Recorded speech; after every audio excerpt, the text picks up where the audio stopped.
बड़ी खबर, EPFO subscribers की पेंशन बढ़ाने को लेकर सरकार का बड़ा फैसला। ईपीएफओ सब्सक्राइबर्स के लिए बड़ी खबर है। कर्मचारी भविष्य निधि संगठन ईपीएफओ अंशधारकों की पेंशन मौजूदा 1000 रुपये प्रति माह से बढ़ाने के श्रम मंत्रालय के प्रस्ताव को ठुकराने के लिए एक संसदीय समिति वित्त मंत्रालय से स्पष्टीकरण मांगेगी। ईपीएफओ सब्सक्राइबर्स के लिए जरूरी खबर है।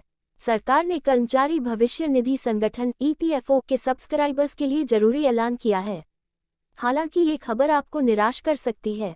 दरअसल सरकार ने कर्मचारी भविष्य निधि संगठन ईपीएफओ सब्सक्राइबर्स की पेंशन बढ़ाने के प्रस्ताव को नामंजूर कर दिया है। इसके बाद पेंशन 1000 रुपये प्रति माह से बढ़ाने के श्रम मंत्रालय के प्रस्ताव को ठुकराने के लिए एक संसदीय समिति वित्त मंत्रालय से स्पष्टीकरण मांगेगी। ईपीएफओ सब्सक्राइबर्स को लगा झटका। श्रम मंत्रालय और ईपीएफओ के शीर्ष अधिकारियों ने गुरुवार को बीजद सांसद भर्तृहरि महताब की अध्यक्षता में श्रम संबंधी संसदीय स्थायी समिति को ईपीएफ पेंशन योजना के संचालन और इसके कोष के प्रबंधन के बारे में बताया। अधिकारियों ने समिति को यह जानकारी दी है कि वित्त मंत्रालय मासिक पेंशन में किसी भी वृद्धि के लिए श्रम मंत्रालय के प्रस्ताव पर सहमत नहीं था। इसके बाद समिति ने अब इस विषय के संबंध में स्पष्टीकरण मांगने के लिए वित्त मंत्रालय के शीर्ष अधिकारियों को बुलाने का फैसला किया है। दरअसल समिति ने अपनी रिपोर्ट में सदस्य, विधवा, विधुर पेंशनभोगी को देय न्यूनतम मासिक पेंशन को कम से कम 2000 रुपये तक का बढ़ाने की सिफारिश की थी। बढ़ती महंगाई को देखते हुए समिति ने यह प्रस्ताव दिया था। गौरतलब है कि ईपीएफओ ने 6 महीने से भी कम समय में सेवानिवृत्त होने वाले कर्मचारियों को कर्मचारी पेंशन योजना 1995 ईपीएस 95 के तहत जमा राशि निकालने पर सहमति दे दी है। अब तक कर्मचारी भविष्य निधि कोष ईपीएफओ सब्सक्राइबरों को 6 महीने से कम सेवा बाकी रहने पर कर्मचारी भविष्य निधि खाते से जमा राशि निकालने की ही इजाजत है। इस फैसले का मतलब है कि अब ईपीएफओ के अंशधारक पेंशन फंड से भी पैसे निकाल सकेंगे। केंद्रीय कर्मचारियों की जेब में आएंगे 2 लाख, इस तारीख को बकायादा का भुगतान। दिन्स पर केंद्रीय कर्मचारियों और पेंशनर्स के लिए अच्छी खबर लेकर आ रहा है। कर्मचारियों के खाते में इस बार मोटी रकम आने वाली है, ये कन्फर्म है। सूत्रों के मुताबिक कैबिनेट सेक्रेटरी के साथ बातचीत में इसकी तारीख भी तय हो चुकी है। बड़ी खबर, ईपीएफओ सब्सक्राइबर्स की पेंशन बढ़ाने को लेकर सरकार का बड़ा फैसला।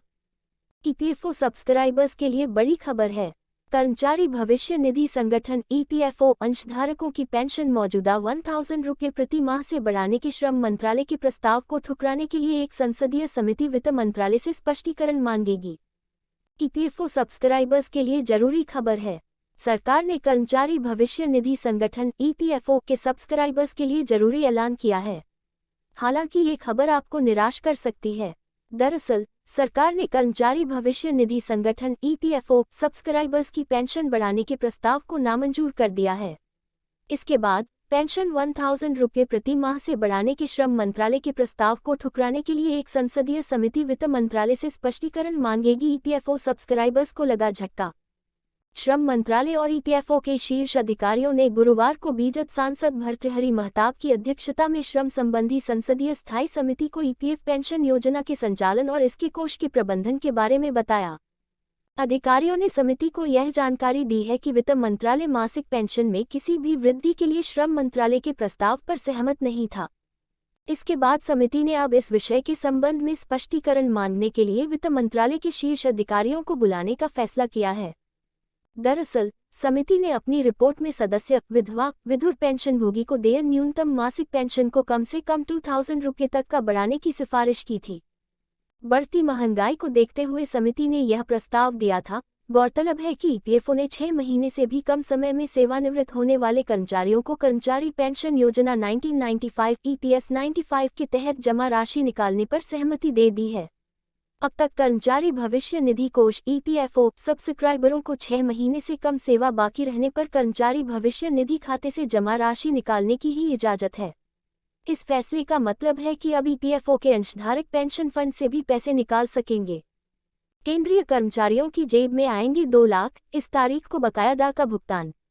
दिन्स पर केंद्रीय कर्मचारियों और पेंशनर्स के लिए अच्छी खबर लेकर आ रहा है। कर्मचारियों के खाते में इस बार मोटी रकम आने वाली है, ये कन्फर्म है। सूत्रों के मुताबिक कैबिनेट सेक्रेटरी के साथ बातचीत में इसकी तारीख भी तय हो चुकी है। बड़ी खबर, ईपीएफओ सब्सक्राइबर्स की पेंशन बढ़ाने को लेकर सरकार का बड़ा फैसला। ईपीएफओ सब्सक्राइबर्स के लिए बड़ी खबर है। कर्मचारी भविष्य निधि संगठन ईपीएफओ अंशधारकों की पेंशन मौजूदा 1000 रुपये प्रति माह से बढ़ाने के श्रम मंत्रालय के प्रस्ताव को ठुकराने के लिए एक संसदीय समिति वित्त मंत्रालय से स्पष्टीकरण मांगेगी। ईपीएफओ सब्सक्राइबर्स के लिए जरूरी खबर है।